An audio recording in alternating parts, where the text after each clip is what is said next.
What's up, guys? It's Coach Grant with First Down Training. Today we're going to be breaking down the best advice that I can give to wide receivers. We're going to be taking a look at 3 route examples here. The first example is going to be a good and bad route, a good and bad version of the comeback route. And then we're going to be looking at 2 different good and bad examples of press releases and some of the most common mistakes that wide receivers will make off the line and at the top of the route. So I hope this video helps you guys out, fellas. But also, if you're a wide receiver and you want to get some work in with us this offseason, we're traveling out to 6 more cities across the United States for 2-day-long quarterback and wide receiver training camps. This weekend, we're going to be coming out to Columbus, Ohio. Then next weekend, we'll be in Chicago, Illinois. Then we'll finish off the tour in Dallas, Texas, Nashville, Tennessee, Salt Lake City, Utah, and Los Angeles, California. So if you guys are local to one of those states or would like to travel out, it's 2 days of training, 4 hours on each day, and it's a training camp. That doesn't mean that it's a combine showcase with 1,000 people out there, fellas. So if that sounds like something that interests you, check out that very first link in the description below. Let's get started, okay? So now, first example here is one of the most common mistakes that wide receivers will make on comebacks, and we're going to break down the bad route, what this wide receiver did wrong, and then I'll show an example of the good route. So now, when you guys are at the top of the break,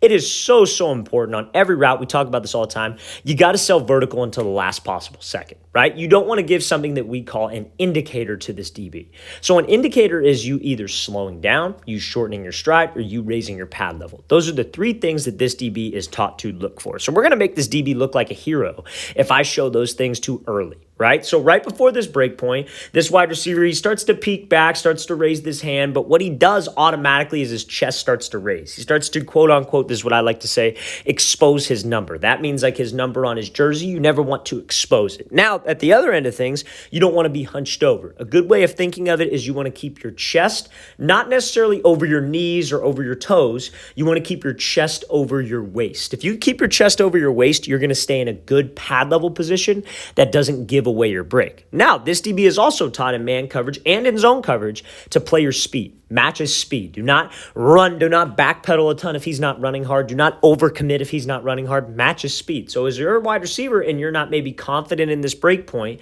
you start to chop your stride. You start to slow yourself down. All that is an indicator to this DB. So one of the best pieces of advice I could give you is let your hips be the thing that will change direction for you. Do not change direction and do not slow down by manually slowing down. You slow down, you change direction from your hip drop and the break point at the top of the route, not necessarily you slowing down before I make the break. Because all that is an indicator, we lose explosion, and I will not get any separation, fellas. So let's play this thing again, full speed one more time. Now we're going to show a good example of the comeback route and how the wide receiver is able to use his hips to slow him down. So now, this is the exact same route, exact same situation. Man coverage, inside shade, outside release, going to be running a comeback. Now I want you to pay very close attention to how what slows him down is that snap down, trigger step, or hip drop, however you want to refer to it. So he pushes up vertical, gets that DB to flip the hips, snaps this thing right off, and is able to create space. And trust me, fellas, that is all the space that we need right there. But look at what he does leading up to the break. He's in full stride. He's in full speed. His pad level does not change. His pad level stays at the exact same spot for the entire route.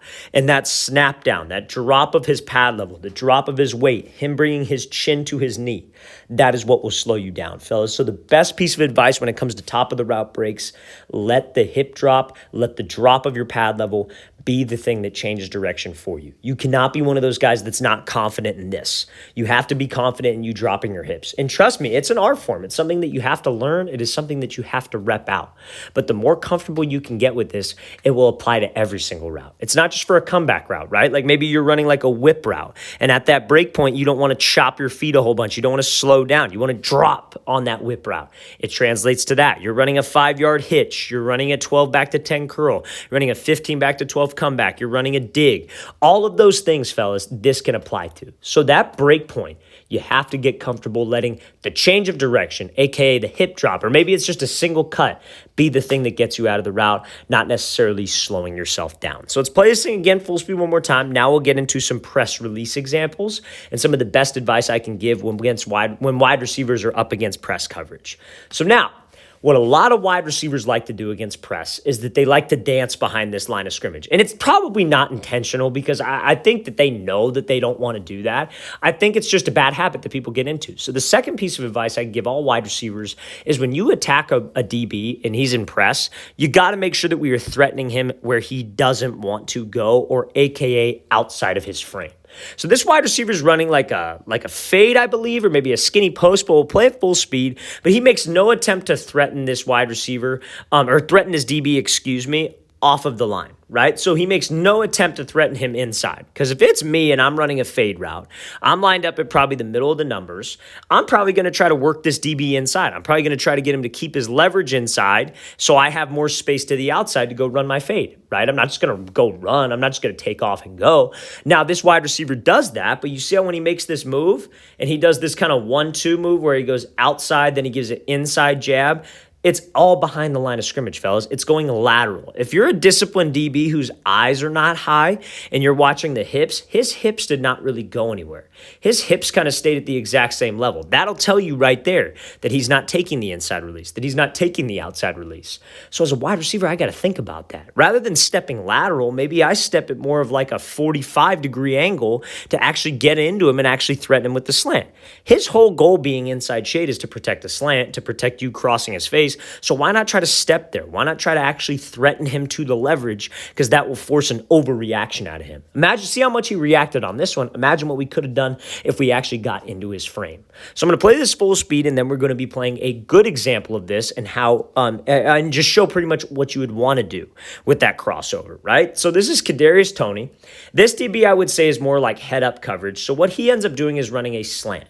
But he does this kind of like triple step release, if you will. But I want you to pay attention to his right foot in the last cut off of this break because it steps outside the DB's frame. As you get older and older, you're going to realize that this position gets more talented and more talented. DBs are more disciplined, they have better technique, and they're not going to jump as easy. So we have to bring something to the table too, and that is my ability to sell the route, sell the release. So let's play this thing full speed. So he does a great job of stepping outside the frame, gets him to widen, and that creates him separation. So watch this. He gives his little attack move, chatters the feet a little bit, bam, stepping wide, actually threatening. His hips and his shoulders, very unlike the last clip, it's more of a 45-degree angle step, and his hips and his shoulders are actually selling to the outside. Fellas, this is everything about press releases here that you need to know. Best advice I can give you off the line, don't be afraid to step outside of his frame and threaten him vertically, threaten him inside, wherever you're threatening him. But we have to get into his cushion. We have to make him uncomfortable and make it look like a fade or an inside crossing route in one single step. How we do that, step outside the frame and commit the hips and the shoulders to the outside. That is textbook right there from Tony. Let's watch the thing again, full speed one more time. Then we'll get into one more common press release mistake and another great piece of advice, or the best advice that I can give wide receivers when it comes to this type of press coverage. So it's a great job by Tony finishing the play as well after. So now this route here, you got inside shade. We're going to go over this. Inside shade, 2 to 3 yards off coverage. So we talk a lot about, beating off man coverage, beating press man coverage when he's right up on the line. But how do you beat this guy who's kind of in this gray area, 2 to 3 yards, maybe a yard off situation? And that is by closing the cushion. Right? So we're going to talk about two specific examples. This is maybe not the best example of this, but he still gets open. He still wins on the route. He still finishes the play and catches the ball.